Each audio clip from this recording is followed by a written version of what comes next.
नमस्कार, More on Single Dimensional Array in Awk spoken ट्युटोरियलमा स्वागत छ।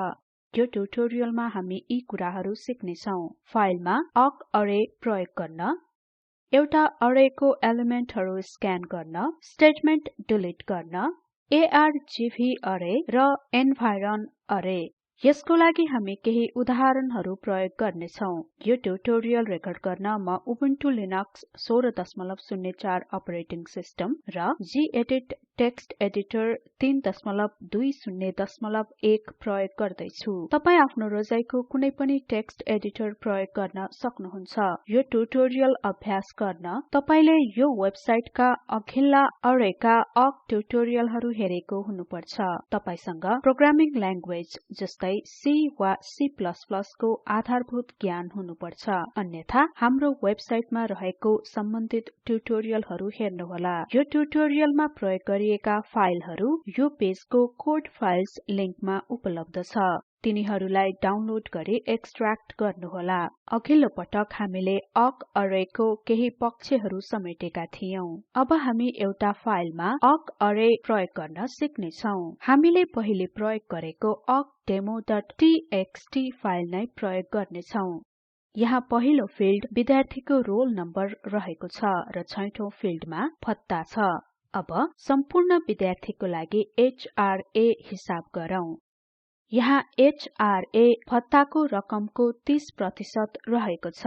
मैले पहिले नै एउटा कोड लेखेकी छु र यसलाई calculate_HRA.awk मा सेभ गरेकी छु। अब यो फाइलमा हेरौं। बिगिन सेक्सन भित्र फिल्ड सेपरेटरमा पाइप चिन्ह राखिएको छ।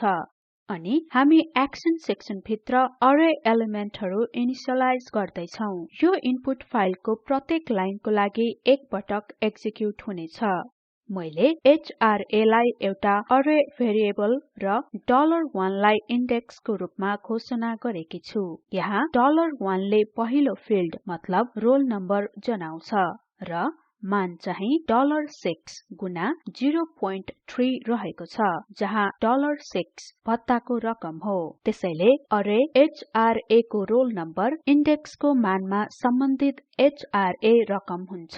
हामी यो अरेको सम्पूर्ण एलिमेन्टहरू कसरी स्क्यान गर्न सक्छौं त? तपाईले यस्तो किसिमको फर लूप प्रयोग गर्नुपर्छ। यो लूपले अरेको प्रत्येक इन्डेक्सको लागि स्टेटमेन्टहरू एक पटक एक्जिक्युट गर्छ। भेरिएबल var मा एक गरी इन्डेक्सका मानहरू राखिन्छ। कोड एन्ड सेक्सन भित्र लेखिएको छ।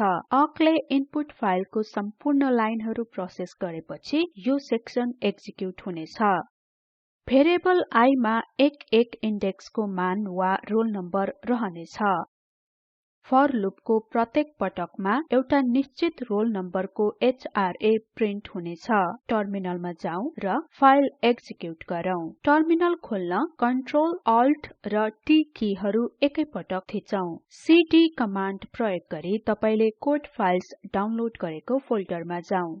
अब टाइप गरौँ awk स्पेस हाइफन सानो f space calculate_HRA.awk space awkdemo.txt enter थिचौं। आउटपुटमा सम्पूर्ण विद्यार्थीहरूको रोल नम्बर र HRA देखिन्छ। मानौ म रोल नम्बर S02 भएको विद्यार्थीको रेकर्ड मेट्न चाहन्छु। त्यसको लागि हामीले अरे एलिमेन्टको इन्डेक्स S02 डिलिट गर्नुपर्छ। म यसको लागि calculate_HRA.awk कोड प्रयोग गर्छु। फर लूप अगाडि एन्टर थिचौं र तलको कोड टाइप गरौँ। Delete space HRA square bracket भित्र दोहोरो उद्धरणमा S02। फाइल सेभ गरौँ र टर्मिनलमा जाउँ। म टर्मिनल क्लियर गर्छु। अघिल्लो कमान्ड प्राप्त गर्न अप एरो की थिचौं। एन्टर थिचौं। आउटपुटमा रोल नम्बर S02 भएको विद्यार्थीको रेकर्ड प्रिन्ट भएको छैन। यसरी डिलिट कमान्ड प्रयोग गरी कुनै पनि अरे एलिमेन्ट मेट्न सकिन्छ। हामीले इन्डेक्स सहितको अरेको नाम उल्लेख गर्नुपर्छ। यदि हामीले सम्पूर्ण अरे मेट्न चाहेमा के गर्ने? यसको लागि डिलिट स्टेटमेन्टमा अरेको नाम मात्र उल्लेख गर्नुपर्छ। ल यो गरेर हेर्न कोडमा जाउँ। डिलिट स्टेटमेन्टको उद्धरणहरु र स्क्वायर ब्राकेटहरु सहित इन्डेक्स s02 डिलिट गर्नुहोस्। फाइल सेभ गरौँ र टर्मिनलमा जाउँ। टर्मिनल क्लियर गरौँ। अघिल्लो पटक एक्जिक्युट गरेको कमान्ड प्राप्त गर्न अप एरो की थिचौं। एन्टर थिचौं। हामीले आउटपुटमा केही पनि देख्दैनौं। सम्पूर्ण अरे नै मेटिएको छ। याद गरौँ हामीले अघिल्लो अकको बिल्ट इन भेरिएबलहरु ट्युटोरियलमा ARGC ले कमान्ड लाइन आर्गुमेन्टहरुको नम्बर दिन्छ भनेका थियौं। ARGV कमान्ड लाइन आर्गुमेन्टहरु भण्डार गर्ने एउटा अरे हो। हामी तिनीहरुको मान कसरी देखाउन सक्छौं त? ल हेरौं। मैले पहिले नै argc_argv.awk मा कोड लेखेकी छु। अब यसको सामग्रीहरु हेरौं। कोड awk begin सेक्सन भित्र लेखिएको छ। पहिले हामी आर्गुमेन्टहरुको नम्बर मतलब argc को मान प्रिन्ट गर्दै छौं। अर्को हामी फर लूप प्रयोग गरी I को मान 0 देखि argc-1 सम्म लूपमा चलाउँदै छौं र हामी argv को इन्डेक्स I प्रिन्ट गर्ने छौं। टर्मिनलमा जाउँ र फाइल एक्जिक्युट गरौँ। अब टर्मिनलमा टाइप गरौँ awk स्पेस हाइफन सानो f space argc_argv.awk space 1 space 2 space 3। यहाँ 1 2 3 कमान्ड लाइन आर्गुमेन्टहरु हुन्। कमान्ड एक्जिक्युट गर्न एन्टर थिचौं।